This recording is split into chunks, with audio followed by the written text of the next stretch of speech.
What if there was one thing that could help reduce burnout? The one elixir magic cure that really could change your life. Burnout and stress-related health conditions and career sabotage can be rooted down to one factor. And if we could work on changing that one factor, would you be willing to do it for yourself and for everyone who is dependent on you being an emotionally healthy person in your leadership, in your family, in your relationships, and in your community? You're not here just for yourself. You're here for a much larger purpose. But if you don't take care of yourself, these factors will burn you out. And now let's jump into the episode, because I want to share with you real practical advice that could help prevent your next burnout.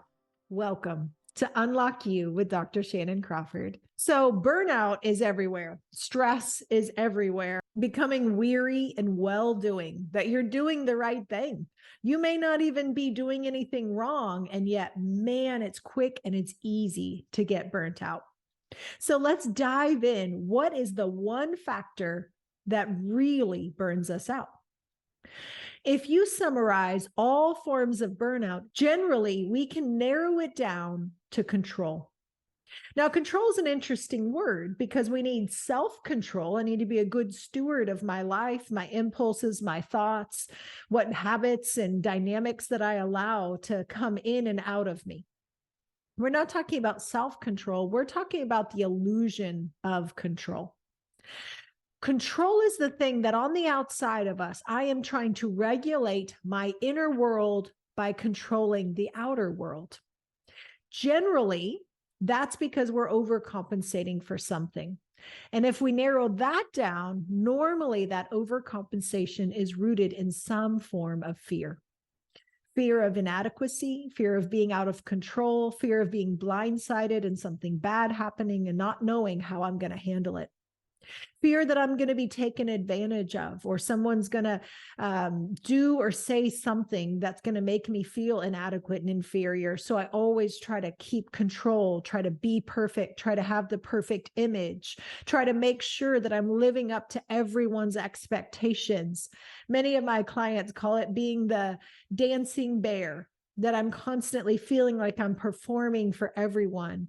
And these are the same people that live behind a mask of the false self. Now, let me just say, that's also you and me. Most of us have a false self where we're keeping the illusion of control. We want to make sure how people see us, how they see us perform, what virtues they see come out of us, what relationship dynamics. And generally, those that have high burnout also have a high need to be liked, to be excellent, to perform, and they give themselves very little leeway to just be a normal person. Moreover, they generally have a hard time releasing control in relationships. In that, we have a hard time delegating. We have a hard time empowering, equipping, and truly releasing people into their role. If that's ever been something you've struggled with, whether you realize it's an issue or not, the people around you probably are aware of that, then you're on accident disempowering those who are called to lift up your arms and help you steward that vision. But if you're in a position of leadership here and here and here and here, and you're not equipping your team to come and be empowered to help share that burden, that's on you as the leader. You should not at the same time be the CFO, the janitor, the CEO, the vice president, the salesman. That's too much. I mean, unless you're a solopreneur, which I understand. But if you're scaling to a larger corporation or a family dynamic and you're doing all the roles and responsibilities, while you may on one side complain because it feels like you're being taken advantage of and it's not fair, on the other side, are you being honest with yourself? Are people even allowed and invited into that without being criticized, micromanaged, told how it wasn't right, and how now you're going to swoop in and fix it and do it right? That's a very disempowering way to lead. And so people will say, why bother? I'm not even going to try. If I do the dishes and you come behind me and rewash them and redo them, Why would I do that? If I, as an employee, send out emails and lead generating, and then you come behind me and undo everything I did and just do it more perfectly, you haven't equipped me, you haven't trained or done anything to increase my skill set. You just made me feel kind of like a waste of space and worthless in my position. Are you aware that your burnout is not your situation's fault? It's not people's fault. It's actually a stewardship issue that you may have an issue with struggling to release control. And when we struggle to release control, we need to unpack that and find out why. Is it a fear of my inadequacy, which is shame, and then we create imposter syndrome? And or is it a fear of being betrayed, let down, disappointed by others? And so the fear causes me to not truly trust and release control to others. Both postures are fear-based. It creates a door of fear that's like having a trap door open in the cellar, and it's allowing this dank breeze, this really bad, funky thing to come inside of your mansion, of the internal world. And there's a darkness, there's a drain, there's a heaviness that's taking a toll at the unconscious level without you even realizing it.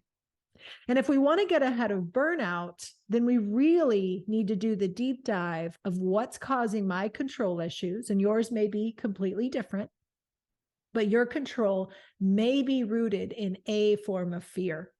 A fear that it's not going to be done right, a fear that it's not going to represent you well, a fear that nobody understands or gets it, and you need to make sure XYZ. All of these are driving you past your own limits and not recognizing the resources that may already be in your life. I have been a solopreneur for a really long time. And in that, I developed some habits of doing everything myself. Any solopreneurs out there? You're the founder, you're the hustler, and you had to make it happen. You were the janitor as well as the president and CEO. I got you. I feel you. And then there's seasons of scaling and growing your industry, growing your niche and your market demographic that you're now spreading and being recognized as a leader. But are you still running your business as a solopreneur? Are you still running your marriage and your parenting as a solopreneur? Are you still running your life as if you are the only one that can make that answer and figure that out? Or are you inviting God to co-labor and co-partner to lead that adventure with you? Be aware of areas where you're still leading your life in the place of control, where your self-sufficiency, that's old habits of the past, it's still kind of breeding that self-reliance and it's burning you out. When we are our own God, which is self-reliance, when I feel like I am the only one who can do it and there is no one else who can do it like me, I have to figure it out. I have to be the point person, the answer person. If there's 10 people in your board meeting and you're the one who feels like you have to have the answer and come up with it, if you're spending more than 30% of the board meeting talking, these are all signals you may not be listening. You may not be allowing others to carry the weight and the burden and responsibility. You are not designed to be an island unto yourself. You're not designed to be a CEO on your own of your life, of your marriage, of your parenting, of your relationships or career trajectory. You're designed to co-labor, to partner with people, with a God who loves you and has a vision for your life that is sweet and has plans to prosper you, not to harm you, to give you a hope and a future. But sometimes we can know that here and it not get fleshed out in our daily life. So when burnout, and I say when, not if, gets to all of us, me included, then I need to do an internal board meeting. I need to do an internal check-in for myself and figure out what is causing me to maintain control. Where is my soul stepping in, taking control or lordship in that area where I feel like I need to have the answers. I need to figure it out. I need to do this whole to-do list. I have to get all these action items completed by 5 o'clock. When I'm in that posture, I am exerting all my good chemicals and I'm bottoming out my neurochemistry, which then will cause a fluctuation where I'm going to now strive, and then totally crash. That sets people up for anxiety and depression. And that depression is not biological. That's the result of running myself at a relentless pace and not stewarding the neurochemical need for rest, for replenishing, for shared responsibility, for times of taking a nap and coming back to it and trusting that the creative brilliance will come back online after we've pulled back and allowed ourselves a pause. You are so brilliant and so valuable. You are capable of doing an incredible job running the race of life, but you're actually designed with weaknesses so that there's a reliance, there's a trust that is cultivated. When we realize I'm in burnout or I'm getting close to it, then I ask myself, where has my soul stepped in to take control? Where is my soul stepping in and starting to believe a lie that I need to rely on myself? Then I ask the question, hey, soul, what's the lie? And what's the situation that made that lie feel true? Now I can get down to the internal framework of where that belief system is coming from and driving that automatic behavior. Basically, everything I'm going to say on this channel is that your job is to start doing the deep dive so you're aware of what's going on outside of conscious awareness. I work with very high achievers, people who read the books, write the books, who know the things, and yet are the same people that still struggle in the same way, just like the rest of us. That we're all doing the best we can, but we all have automaticity. Automatic hardwiring is running in the background outside of our awareness. And we can do our best and try our best, but we're burning ourselves out because we don't realize I'm taking control instead of staying in a posture of openness, trust, and receiving. Secondly, when we're not in trust, then we're in fear. So if I'm taking control somewhere, then I know probably an unconscious part of me has a fear that needs to be addressed. Otherwise, the door of fear is open and it will impact and drain you. Your cortisol levels will stay elevated for way too long. Your blood pressure will be impacted. Your digestion and weight issues will be impacted because the body thinks it's in a state of stress. And when you're in a state of stress, the soul is amped up. And so the body's responding as if it's an ongoing threat that needs to be addressed. And yet you're trying to sleep at night. So then you wake up groggy, not feeling very awake, because there's all this anxiety and stress and worry that your soul is carrying. Because if I'm not in control, then no one is. If I'm not doing it, no one's going to do it, or whatever core belief there might be. And so we want to start recognizing, where am I taking control? What is the core belief of fear? And now let's take that thought to court. And that's a metaphor of just starting to walk yourself through what made that lie feel true and what's a more balanced truth. And as you've heard me probably say before, let's play the movie through. So there's parts of you that know your story front to back. Other parts of your soul are like frozen back in the worst part of the movie of your life. So what you want to do is go back and now visualize playing the movie through, that it doesn't just stop at that moment when your parent didn't pick you up or come back. It doesn't stop at the moment where that teacher said or did that thing, or that coach made you feel inferior or dumb in front of your peers, or when you got your first heartbreak and you learned that you couldn't trust others. Whatever it might have been for you, play the movie through. Not in a condescending, I shouldn't deal with this way, but in like a very humble, inviting way to steward that part of your soul into relationship. Now your soul can rest, it can relax, and it can release control. And I picture two bodyguards stepping back And I literally invite my spirit or true self to come forward and to lead. And when your spirit leads, now it's like you're plugged back up to your life source. And when you're in your spirit, you're brave and creative and brilliant. You have innovative ideas. You have a boldness and a bravery to go after it. When you're in your soul, you will play small. You will overcompensate and make others feel small. You will either abdicate or overpower the world around you with very limited self-awareness because the soul has to be in control.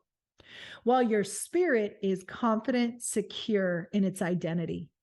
And your spirit, the true you, creates space for others, recognizes the strength and talent of others without feeling jealous or insecure or possessive. You can welcome and invite them into that place because you know with confidence who you are. Now you can easily delegate. Now you can start looking around at your existing team and see strengths that you can invite them to steward, train, give them the skill set, invite them into that, work with them. And now start delegating, handing that off with accountability and appropriate safeguards, but it's off of your plate. And when you're not in control, now your spirit man gets to be in a place of receiving. Either your soul is in control and it's the bodyguard, it's self-reliance, which is self-idolatry, or your soul steps back and now your true self connected to a life source so much bigger than your own. Now you're full and vibrant and alive and you feel like yourself. In that state of right alignment, now you get to stay in a place of giving and receiving. And it's like this continual waterfall of refreshing. And we will go in and out of alignment. I will go in and out of alignment all day long, right? Different things will cause my little soul to go, woo, and take control. When I recognize it, now it's more whimsical and easy to catch it and go, okay, soul, I love you. Thank you. Step back. I reject the belief that I can't trust others or that this bad thing happening right now means something. I reject that. Spirit, come forward. And in my heart, my client doesn't need to know, my employee or direct report doesn't need to know, but I can just in my heart say, Holy Spirit, what do you want to say about that? Holy Spirit, what's your truth on this situation? That way it's draining nothing from my neurochemistry. I'm not racking my brain trying to come up with a solution. I mean, how many CEOs know what it's like to have 1,000 people asking you the question, you're the direct report, or I have clients that are like, my marriage is going to fall apart. My business isn't going to work. Dr. Crawford, what do I do? There is no way a human being could possibly know all the answers. But what I do on the inside is I just immediately hand over control. It's not mine to know. I don't have to have all the answers. I remove that pressure off of myself unconsciously. And I just take a breath and I'm like, Holy Spirit, what do you want to say about that? Hey, what's your wisdom on this? I'd love your guidance on that. Normally, nothing comes in my mind, to be completely honest. I'm just sitting there listening, paying attention, empathizing. And then after they've said all the things and they got it off their chest and there's clarity in their eyes, all of a sudden now, as I open my mouth, wisdom pours out. Strategy, discernment, clarity, forecasting of what's going to happen and how they can triage current situations, as well as forecast and navigate future situations. There is no way as a human that we could be prepared and have enough education and acumen to know how to navigate every scenario. But what we can do is release control, reject lies that cause our soul to take over, and invite our spirit to lead.